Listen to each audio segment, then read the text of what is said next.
Hello everyone, on passive नमस्कार। KYC KYC का मतलब होता है नो यूर कस्टमर्स।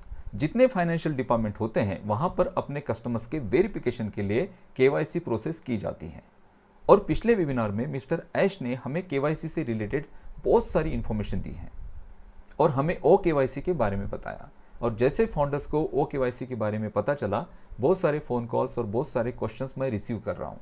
केवाईसी क्या है, केवाईसी के क्या टाइप्स है, केवाईसी को किस तरह से किया जाता है, ओ केवाईसी हमारा किस टाइप का प्रोडक्ट होगा, ओ केवाईसी में हम किस तरह से केवाईसी कर पाएंगे, क्या 18 साल के कम उम्र के बच्चे भी केवाईसी कर सकते हैं, और केवाईसी को सबमिट करने के बाद ओ केवाईसी में कितने समय में केवाईसी वेरीफाई होगी। इन सारे क्वेश्चंस के आंसर आज के इस टॉपिक में हम कवर करने वाले हैं। तो आज के टॉपिक के साथ आखिरी तक बने रहिएगा दोस्तों। आज हम बहुत सी नई चीज़ें यहाँ से जानने वाले हैं। केवाईसी को हम एक प्रेजेंटेशन के थ्रू समझते हैं, क्योंकि प्रेजेंटेशन के ज़रिए जब हम किसी चीज़ को समझ रहे होते हैं तो हमें बहुत आसानी होती है उस टॉपिक को समझने में। जब केवाईसी की बात है ना, तो यहाँ पर दो कॉमन क्वेश्चन है कि व्हाट इज़ केवाईसी और टाइप ऑफ केवाईसी। केवाईसी क्या है और केवाईसी के टाइप्स क्या होते हैं। तो व्हाट इज़ केवाईसी, देखिए केवाईसी जो है ना, केवाईसी एक वेरिफिकेशन प्रोसेस है। किसी भी फाइनेंशियल ऑर्गेनाइजेशन को अपने कस्टमर्स को वेरीफाई करना होता है और केवाईसी के थ्रू वो अपने कस्टमर्स को वेरीफाई करते हैं ताकि इलीगल एक्टिविटीज़ से बचा जाए। और उस कस्टमर्स को वेरीफाई करके फिर उसके अकाउंट्स क्रिएट होते हैं, वो बैंक्स में हो या फिर कहीं आप जाते हो कहीं डिजिटल वॉलेट में, या फिर जहाँ पे पैसों के ट्रांजेक्शन्स होते हैं, जहाँ पे आपके बैंक अकाउंट उससे कोरिलेट करते हैं, तो वहाँ पर केवाईसी ज़रूरी होती है। दूसरा जो यहाँ पर एक क्वेश्चन है कि केवाईसी के टाइप्स क्या है। टाइप ऑफ केवाईसी, तो केवाईसी के बेसिकली दो टाइप्स हैं। एक ऑफलाइन केवाईसी, और ये ऑफलाइन केवाईसी जो है ये एक वेरिफिकेशन प्रोसेस है और इसे कहा जाता है IPv. IPv means in person verification, उस पर्सन का वेरिफिकेशन किया जाता है। और ये सारी चीज़ें जो है ना ऑफलाइन डॉक्यूमेंट्स के थ्रू होती है। और दूसरा जो एक केवाईसी का टाइप है वो है ई केवाईसी। ई केवाईसी के बारे में मिस्टर ऐश ने आपको कहा, और हम यहाँ पर ई केवाईसी और डिजिटल केवाईसी की ही बात करेंगे, बट हमें ऑफलाइन प्रोसेस क्या होती है उसे भी थोड़ा समझना ज़रूरी होता है, तो इसे हम समझ लेते हैं। ऑफलाइन प्रोसेस में क्या होगा कि ऑफलाइन प्रोसेस में कस्टमर्स जो हैं वो उस पर्टिकुलर ब्रांच में जाते हैं। वो ब्रांच कोई बैंक हो सकती है या फिर कोई ऑफिस हो सकता है, जहाँ पर उन्हें अपने डॉक्यूमेंट्स को सबमिट करना होता है। और डॉक्यूमेंट्स की रियल कॉपी होती है, जैसे हम जेरोक्स लेकर जाते थे वहाँ पे, अटेस्टेड सेल्फ अटेस्टेड करते थे उन जेरोक्स को, और उस जेरोक्स को हम सबमिट करते थे। रियल फोटोग्राफ्स हमें देना पड़ता था जब हम ऑफलाइन केवाईसी करते थे। अभी जनरली हर जगह पर आज अभी ई केवाईसी ही की जाती है, डिजिटल केवाईसी के माध्यम से सारी चीज़ें होती हैं। बट अभी भी बहुत सारे सेक्टर में जहाँ पर लोग टेक्निकल नहीं हैं और उन्हें ई केवाईसी ये फॉर्मेट समझ में नहीं आता है, तो वहाँ पर बैंक या फिर किसी फाइनेंशियल एसोसिएशन के साथ केवाईसी करनी होती है। तो वहाँ पर नॉर्मल प्रोसेस मीन्स वहाँ पे जो हमारी बेसिक ऑफलाइन प्रोसेस है उसके थ्रू ही केवाईसी की जाती है। इस प्रोसेस में जो यूज़र है वो उस ऑर्गेनाइजेशन में जाता है, वहाँ पर अपने डॉक्यूमेंट्स को सबमिट करता है। उस डॉक्यूमेंट्स को उस ऑर्गेनाइजेशन के माध्यम से वेरीफाई किया जाता है और उसके बाद वो अकाउंट क्रिएट हो जाता है। तो ये प्रोसेस जो है ना, ये ऑफलाइन केवाईसी की प्रोसेस है। और ऑफलाइन केवाईसी की ये प्रोसेस बहुत ज़्यादा ट्रेडिशनल है, बहुत सालों से चलती आ रही है। और ई केवाईसी और डिजिटल केवाईसी ने, और जब इंटरनेट और ये सारी चीज़ें जब आई तो तब केवाईसी का ये जो काम था बहुत ज़्यादा पेचीदा था, क्योंकि ऑफलाइन वेरिफिकेशन करना बहुत आसान नहीं था। बट ये डिजिटली जब चीज़ें बनती जा रही हैं, डिजिटली ये सॉल्यूशंस आ रहे हैं, तो इन सारी चीज़ों को बहुत इजीली लोग अभी कर पा रहे हैं। तो हमारा जो मेन टॉपिक है वो है ई केवाईसी। तो ई केवाईसी के बारे में हम देखेंगे। तो ई केवाईसी में क्या होता है कि ई केवाईसी में जो यूज़र होता है या कस्टमर होता है, उस पर्टिकुलर ऑर्गेनाइजेशन की एप्लीकेशन या फिर उनके वेब पोर्टल पर जाकर अपने डॉक्यूमेंट्स को सबमिट करता है। डॉक्यूमेंट्स को सबमिट करने के बाद अपने फ़ोटोग्राफ्स और अपनी जो उनका जो आइडेंटिटी कार्ड है उसे अपलोड किया जाता है। उसके बाद ऑटोमेटिकली सिस्टम उसे वेरीफाई करता है, और ये जो प्रोसेस है ना, ये कुछ मिनटों में या कुछ घंटों में कंप्लीट हो जाती है और उनका अकाउंट क्रिएट हो जाता है। तो ये ई केवाईसी मीन्स जो डिजिटल केवाईसी है उसका बहुत ज़्यादा बेनिफिट है। और अभी डिजिटल केवाईसी सारे लोग करते हैं। अभी हमारा जो दोस्तों टॉपिक है ना, तो हमारे टॉपिक में जो डिजिटल केवाईसी हैं, यानी ई केवाईसी है, उसके क्या टाइप्स हैं उसे भी हम थोड़ा सा कवर करते हैं। क्योंकि जब हम केवाईसी की बात करते हैं तो हमें ये सारी चीज़ें समझना ज़रूरी होता है कि केवाईसी के क्या क्या टाइप्स हैं और डिजिटल केवाईसी के उसमें क्या टाइप्स हैं। केवाईसी के तो दो टाइप हैं, एक ऑफलाइन है और एक ई केवाईसी है। बट ई केवाईसी में भी कुछ टाइप्स आते हैं, तो उसे भी थोड़ा हमें जानना ज़रूरी है। तो ई केवाईसी में सबसे पहला जो टाइप है वो आधार बेस्ड केवाईसी। आधार बेस्ड केवाईसी क्या होती है? आपको आधार कार्ड पता है, आधार कार्ड हमारे इंडिया गवर्नमेंट ने इशू किया है और आधार कार्ड जो है ना, ये आधार कार्ड के थ्रू वेरिफिकेशन होता है। मीन्स आपके आधार कार्ड पर जो एक नंबर होता है, उस नंबर को एंटर करने के बाद आपकी जो रिक्वेस्ट है ये UIDAI की तरफ जाती है। UIDAI क्या है? ये एक गवर्नमेंट की ऑर्गेनाइजेशन है और इस ऑर्गेनाइजेशन का नाम है unique identification authority of India. ये इंडिया की एक अथॉरिटी है जहाँ पर आपके केवाईसी से रिलेटेड सारे डॉक्यूमेंट्स मौजूद हैं। और 2000 में भी ये 16 की बात है कि जब मैंने 2016 में मेरा आधार कार्ड बनवाया था। और यहाँ पे क्या हुआ, यहाँ पे जितने भी हमारे इंडिया में सिटीजन्स हैं उनका सारा डेटा UIDAI के तरफ से लिया गया। उस डेटा में क्या लिया गया? उस डेटा में जब मैं गया था आधार कार्ड बनाने के लिए, तो मैंने वहाँ पर मेरा रेसिडेंशियल प्रूफ दिया था, जो इलेक्ट्रिसिटी बिल था वो दिया था। मेरा जो बर्थ सर्टिफिकेट था उसके थ्रू मेरे डेट ऑफ बर्थ को वहाँ पे लिया गया, मेरे आइज़ के रेटिना को वहाँ पे स्कैन किया गया और मेरे फिंगरप्रिंट्स भी लिए गए। तो ये सारा जो डेटा है UIDAI ने उस वक्त जब आधार कार्ड बने थे और अभी भी आधार कार्ड बन रहे हैं, UIDAI के पोर्टल पे आप जाके आधार कार्ड बना सकते हैं। तो हम UIDAI के पोर्टल पे भी थोड़ा देखते हैं कि आधार कार्ड किस तरह से बनते हैं। आपको पता है बेसिकली ये पोर्टल है गवर्नमेंट का, यहाँ पर आधार कार्ड से रिलेटेड सारी इन्फॉर्मेशन है आपकी। यहाँ से आप आधार कार्ड डाउनलोड भी करते हैं। तो जब आप आधार कार्ड के थ्रू KYC करते हैं किसी भी फाइनेंशियल एसोसिएशन के साथ, तो जब आप आपका आधार नंबर वहाँ पर पुट करते हैं तो ये आधार नंबर वेरीफाई करने के लिए UIDAI के तरफ भेजा जाता है उस पर्टिकुलर एसोसिएशन की तरफ से। और उस एसोसिएशन का जो वेबसाइट होगा, उस वेबसाइट पे जब आप पेस्ट करते हो अपने आधार नंबर को, तो वहाँ से रिक्वेस्ट यहाँ भेजी जाती है गवर्नमेंट के इस पोर्टल पर।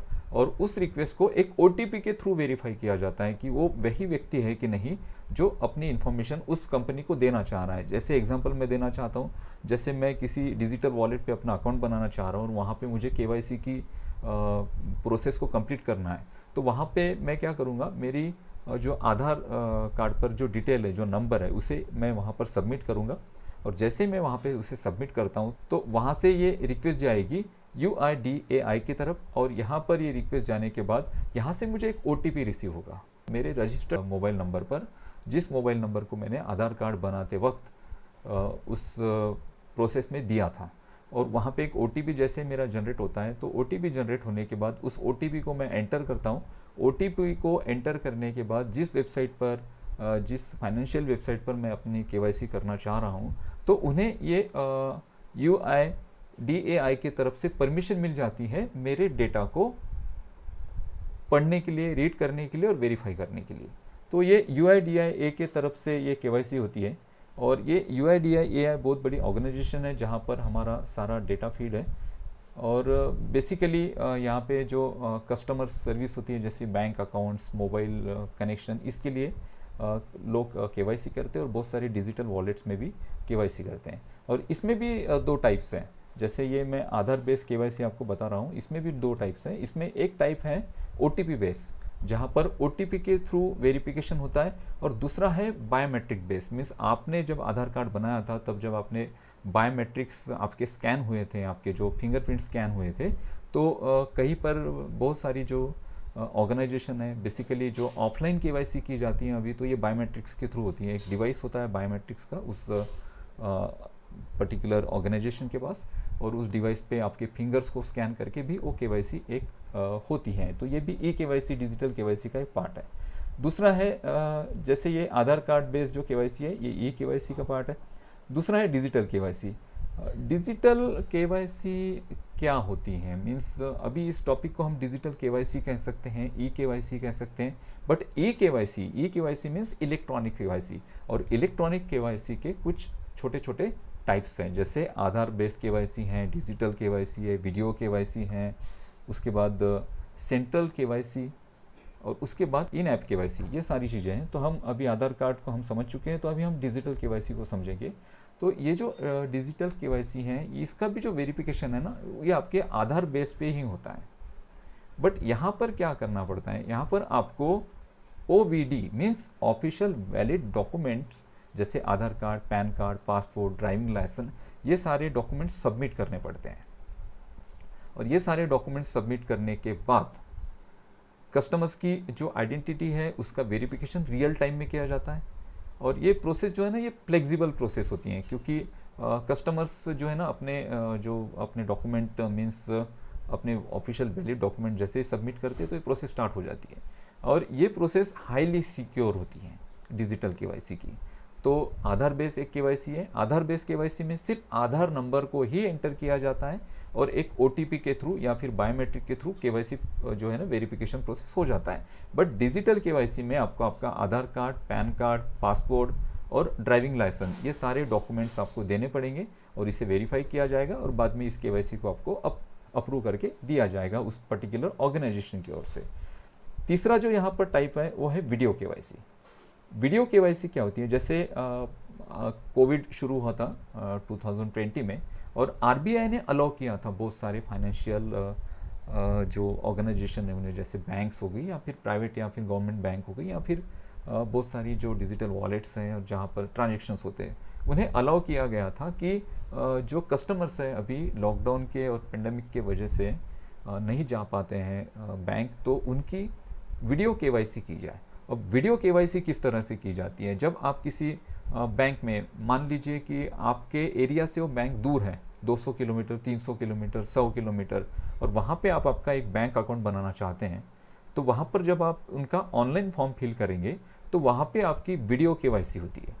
वीडियो केवाईसी के लिए उस बैंक के जो रिप्रेजेंटेटिव होते हैं वो आपको कॉल करते हैं, वीडियो कॉल करते हैं, और वीडियो कॉल में फिर आपको वहाँ पे आपके जो डॉक्यूमेंट्स हैं उसको एक वीडियो मोड पे को मोबाइल को रखकर उसके सारे आपको फ़ोटो स्कैन्स करने पड़ते हैं और वहाँ पर उस फोटो को क्लिक किया जाता है, क्लिक करके उस डेटाबेस में स्टोर किया जाता है जिस ऑर्गेनाइजेशन के थ्रू आप केवाईसी कर रहे हैं। साथ ही साथ आपको आपका लाइव जो वीडियो है उसे भी अपलोड करना होता है, और आपकी जो सिग्नेचर है उस सिग्नेचर को एक ब्लैंक पेपर पर लिखकर उसके भी फोटोग्राफ्स उस लाइव वीडियो में आपको अपलोड करने पड़ते हैं। और वहाँ पर ये जो प्रोसेस होती है ये रियल टाइम में होती है। रियल टाइम में वो जो पर्सन है वो उस जगह पे एग्जिस्ट करते हैं या नहीं करते हैं, वो उस लोकेशन पे रहते हैं या नहीं रहते हैं, उनका जो रेसिडेंशियल एड्रेस है वो रियल है या नहीं है, उन सारी बातों की वेरिफिकेशन रियल टाइम में वीडियो केवाईसी के थ्रू होती है। और वीडियो केवाईसी कंप्लीट होने के बाद वो जो यूज़र है, वो जो कस्टमर है, उनके अकाउंट को क्रिएट किया जाता है। तो ये भी बहुत यूज़फुल है, ये भी बहुत बेनिफिटेड है। उसके बाद है दोस्तों सेंट्रल केवाईसी। ये सेंट्रल केवाईसी है ना, ये बहुत एक यूनिक टॉपिक है, बहुत यूनिक। जैसे कि बहुत सारे लोगों को बहुत सारे बार बैंक्स के अकाउंट बनाने पड़ते हैं या फिर बहुत सारी अलग अलग जगह पर अपनी केवाईसी प्रोसेस करनी पड़ती है। और जब आप अलग अलग जगह पे केवाईसी प्रोसेस करते हो तो सेम प्रोसेस आपको रिपीट करनी होती है। जो प्रोसेस आपने पहले किसी बैंक में अकाउंट बनाते वक्त केवाईसी की थी, वही आपको सेम रिपीट करनी होती है। तो इससे बचने के लिए गवर्नमेंट की एक ऑर्गेनाइजेशन है जिसे जो है ना, जिसे CKYC कहा जाता है। CKYC means central KYC. ये जो सेंट्रल केवाईसी है ये एक एसोसिएशन है इंडिया में, और इसके 2 डेटा सेंटर भी है, एक बेंगलुरु में है और एक दिल्ली में नोएडा के आसपास इसका एक डेटा सेंटर है। अब यहाँ पर आप आपकी वन टाइम केवाईसी प्रोसेस कर सकते हैं। जैसे UIDAI के पास आपका आधार के थ्रू सारा आपका डेटा मौजूद है, तो सेम CKYC के पास भी आपका एक डेटा आप फीड करके रख सकते हैं। तो ये जो CKYC ये जो ऑर्गेनाइजेशन है, इस ऑर्गेनाइजेशन के साथ आप आपकी KYC को कंप्लीट करते हैं, और यहाँ पे इनकी ये वेबसाइट है। इस वेबसाइट में आप यहाँ पे रजिस्टर्ड लॉगिन कर सकते हैं। इनकी ट्रेनिंग वीडियोस भी हैं। और ये परमिशन देती है, ये एक्चुअली एक ऑर्गेनाइजेशन है गवर्नमेंट की, ये वेबसाइट परमिशन देती है कि एपीआई के थ्रू दूसरी किसी अदर कंपनी को केवाईसी प्रोसेस करने में, अपने पोर्टल को और अपने डेटा को यूज़ करने में ये परमिशन देती है। एपीआई क्या है, इसको हम थोड़ा सा आगे समझते हैं। तो यहाँ पे क्या होगा, यहाँ पे आपकी वन टाइम केवाईसी होगी, और यहाँ पे जब आपकी वन टाइम केवाईसी होगी तो आपको यहाँ पर 14 डिजिट नंबर इशू किया जाएगा इस गवर्नमेंट पोर्टल के माध्यम से, और इस 14 डिजिट नंबर को आप यूज़ करेंगे, और इस 14 डिजिट नंबर के थ्रू ही आपकी केवाईसी होगी जब भी आप केवाईसी नहीं करना चाहते हैं। यानी आपको बाद में अगर केवाईसी करनी है और आपके पास अगर ये 14 डिजिट नंबर है, तो आपको उस वक्त आपके सारे डॉक्यूमेंट्स को वापस से डिजिटली सबमिट करने की ज़रूरत नहीं पड़ेगी, या ऑफलाइन आपको देने की ज़रूरत नहीं पड़ेगी। ये एक 14 डिजिट का आप नंबर वहाँ पर डालते हैं, जैसे वो ये यूनिक नंबर वहाँ पे सबमिट किया जाता है, उस नंबर के थ्रू आपकी जो आइडेंटिटी है, जो ये CKYC के पोर्टल पर रजिस्टर्ड है, उसे वेरीफाई किया जाता है और आपका अकाउंट यहाँ पर बन जाता है। तो ये भी एक बहुत यूनिक गवर्नमेंट की, हमारी इंडिया गवर्नमेंट की एक एक्टिविटी है। और यहाँ पे क्या किया गया है, यहाँ पे पूरा डेटा सिक्योर रखा गया है, और इसकी API की भी सर्विस बहुत सारे ऑर्गेनाइजेशन को गवर्नमेंट प्रोवाइड करती है। उसके बाद है इन ऐप KYC। ये जो इन ऐप KYC है ना, ये बहुत इसका जो एक्सपीरियंस है बहुत ज़्यादा अमेजिंग है। ये एक एप्लीकेशन होता है, मोबाइल एप्लीकेशन। मोबाइल एप्लीकेशन में सिंपली आप जाते हैं और वहाँ पर KYC से रिलेटेड जो डॉक्यूमेंट्स हैं, डॉक्यूमेंट सबमिट करते हैं, और आपका फेशियल रिकॉग्निशन होता है। फेशियल रिकॉग्निशन क्या है कि आपके फ्रंट और साइड व्यू को कैप्चर किया जाता है, आपके चेहरे के व्यू को कैप्चर किया जाता है, और आपकी जो सिग्नेचर है वो डिजिटली आप वहाँ पर अपलोड करते हैं। आप आपके पैन कार्ड को, आधार कार्ड को डिजिटली अपलोड करते हैं, और ये KYC विद इन एक 15 मिनट्स के आसपास, या फिर अगर नेटवर्क की कनेक्टिविटी अच्छी है तो ये 2 या 3 मिनट में ये KYC हो जाती है। तो ये दोस्तों सारे KYC के टाइप है। अभी हम जानेंगे OKYC के बारे में। ऑन पैसिव OKYC सबसे ट्रेंडिंग टॉपिक, सबसे ट्रेंडिंग सब्जेक्ट, और सबसे ज़्यादा क्वेश्चंस किए जाने वाला ये आज टॉपिक चल रहा है पूरे हमारे ऑन पैसिव कम्युनिटी में, और बहुत सारे लोग कंफ्यूज भी हैं। तो कन्फ्यूजन बिल्कुल मत रखिएगा, सारी चीज़ें बहुत क्रिस्टल क्लियर है, और इतनी इजी तरीके से ऑन पैसिव ये सारी चीज़ें बना रही है, तो आपको बिल्कुल हैरानी नहीं होनी चाहिए इस बात की, क्योंकि mister Ash is a brilliant person. वो जब सोचते हैं ना, तो मैं हमेशा उनके सोच को सलाम करता हूँ, बहुत मैं दिल से सलाम करता हूँ उनको। क्योंकि देखिए KYC तो करनी है, जहाँ पर फाइनेंशियल ट्रांजेक्शन्स और फाइनेंशियली सारी चीज़ें होती हैं, एक्टिविटी होती हैं, पैसों के लेन देन होंगे, तो उस व्यक्ति को वेरीफाई करना ही पड़ेगा जिसके साथ वो कंपनी लेन देन कर रही है। अगर वो व्यक्ति वेरीफाई नहीं होता है तो वो एक्टिविटी इलीगल एक्टिविटी मानी जाएगी किसी भी गवर्नमेंट की तरफ से। जैसे हमारे यहाँ UIDAI के तरफ से KYC होती है, वैसे अलग अलग कंट्रीज़ में अलग अलग ऑर्गेनाइजेशन होगी। अब OKYC की क्या ज़रूरत पड़ी ऑन पैसिव को, और अभी तक हम KYC की सिर्फ बात सुन रहे थे, और अभी हमने सडनली ऐश सर के मुंह से सुना कि OKYC हमारा प्रोडक्ट बन गया। तो इसका आंसर ऐश ने दिया था कि KYC के लिए थर्ड पार्टी से अगर हम KYC करते हैं किसी ऑर्गेनाइजेशन से जो हमारे लिए KYC करके देगी, तो उन्होंने $2 चार्ज किए थे एक फाउंडर के लिए, मीन्स एक सिंगल पर्सन के KYC के लिए उन्होंने चार्ज किए थे $2। हम अभी 14 लाख के आसपास, मीन्स 14 लाख अबव हम फाउंडर है, 14 लाख भी पकड़ते हैं, तो अगर $2 हम कैलकुलेट करते हैं तो $28 लाख सिर्फ KYC में ही जाने वाले थे। तो ऑन पैसिव ने सोचा कि क्यों ना हम हमारा एक API वर्जन डेवलप करें। API क्या है? API तो ऑन पैसिव ने OKYC को क्रिएट किया, एक प्रोडक्ट ही बना दिया। अब बहुत सारे लोगों का यह भी क्वेश्चन था कि सर ये इसे बनाया कैसे गया, कैसे बना गया? ये जो KYC जो हमारी हो रही है, तो ये हमारा जो OKYC प्रोडक्ट बनाया गया है, ये कैसे बनाया गया? दोस्तों ये बनाया गया है API के थ्रू। API क्या होता है? Application programming interface. और इसे हमारे OKYC में जो API यूज़ हुआ है, ये KYC API यूज़ हुआ है, यानी KYC application programming interface. Actually ये एक सॉफ्टवेयर है, ये सॉफ्टवेयर इंटरफेस होता है जो हेल्प करता है कि दो एप्लीकेशंस को आपस में अपनी इंफॉर्मेशन एक्सचेंज करने के लिए। अब यहाँ पे इंफॉर्मेशन कैसी एक्सचेंज होगी और ये वर्क कैसे करेगा, तो इसका सिंपल मैं आपको एक एग्जांपल देना चाहता हूँ। जैसे कि जैसे आप अमेज़ॉन पे जाते हो, पेटीएम पे जाते हो, और अमेज़ॉन से या पेटीएम से आप डायरेक्टली इंडिगो एयरलाइंस की टिकट बुक करते हैं।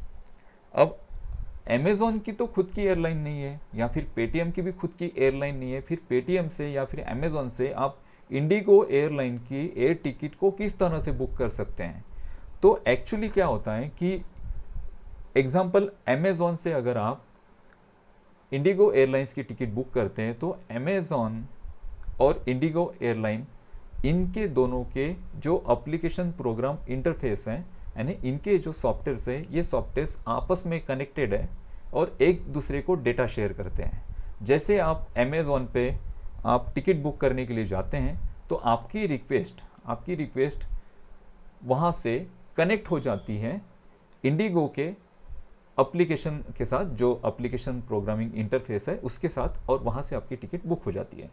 तो अभी यहाँ पे हमारा OKYC कैसे काम करेगा KYC के लिए, तो देखिए OKYC, अब OKYC का हमारा डैशबोर्ड कहाँ पे होगा, वो इकोसिस्टम में होगा या फिर हमारे वो फाउंडर की वेबसाइट पे होगा, ये तो हमें आगे आने वाले दिनों में क्लियर होगा।